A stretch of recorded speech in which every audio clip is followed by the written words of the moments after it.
1,00,000 രൂപ ഇൻവെസ്റ്റ് ചെയ്തു. കുറച്ച് നാൾ കഴിഞ്ഞ് നോക്കിയപ്പോഴത്തേക്ക് അത് 90,000 രൂപ.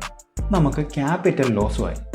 ഇങ്ങനെയാണ് സ്റ്റോക്ക് മാർക്കറ്റ് അല്ലെങ്കിൽ മ്യൂച്വൽ ഫണ്ടിൽ ഇൻവെസ്റ്റ് ചെയ്യുന്നതിനെ കുറിച്ച് ആലോചിക്കുമ്പോൾ പലരുടെയും മനസ്സിൽ വരുന്നത്. ഇതിനെയാണ് മാർക്കറ്റ് റിസ്ക് എന്ന് പറയുന്നത്.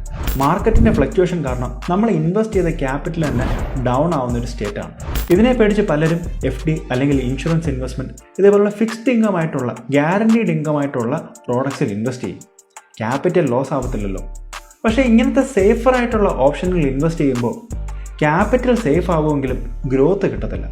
ഇൻഫ്ലേഷൻ കാരണം ടൈം കൂടുന്നതിനനുസരിച്ച് ഇതിൻ്റെ മണി വാല്യൂ കുറഞ്ഞു വരികയും ചെയ്യും. ഇതിനെയാണ് ക്യാപിറ്റൽ ഇറോഷൻ റിസ്ക് അല്ലെങ്കിൽ ഇൻഫ്ലേഷൻ റിസ്ക് എന്ന് പറയുന്നത്. എങ്ങനെ നമുക്ക് ഈ രണ്ട് റിസ്കിനെ മാനേജ് ചെയ്തുകൊണ്ട് നമുക്കൊരു ഫിനാൻഷ്യൽ പ്ലാൻ സെറ്റ് ചെയ്യാം? ഒന്നാമത് നമ്മൾ ചെയ്യേണ്ടത് നമ്മളുടെ നീഡ്സ്, ആവശ്യങ്ങളെ 2 ബക്കറ്റിലേക്ക് ആക്കുക എന്നുള്ളതാണ്. ഒന്നെന്ന് പറയുന്നത് ഷോർട്ട് ടേമും, രണ്ടാമെന്ന് പറഞ്ഞ് ലോങ് ടേമിലേക്ക്.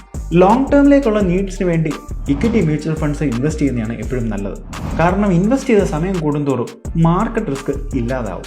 അതേസമയം ഷോർട്ട് ടേം നീഡ്സിന് വേണ്ടിയാണെന്നുണ്ടെങ്കിൽ FDയോ മറ്റ് ഫിക്സ്ഡ് ഇൻകം മ്യൂച്വൽ ഫണ്ട്സോ ഓപ്റ്റ് ചെയ്യാവുന്നതാണ്.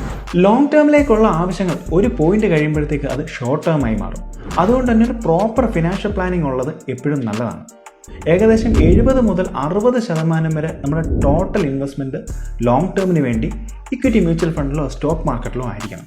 ബാക്കി 40 മുതൽ 30% വരെ ഫിക്സ്ഡ് ഇൻകം കാറ്റഗറിയിലും ആകാം.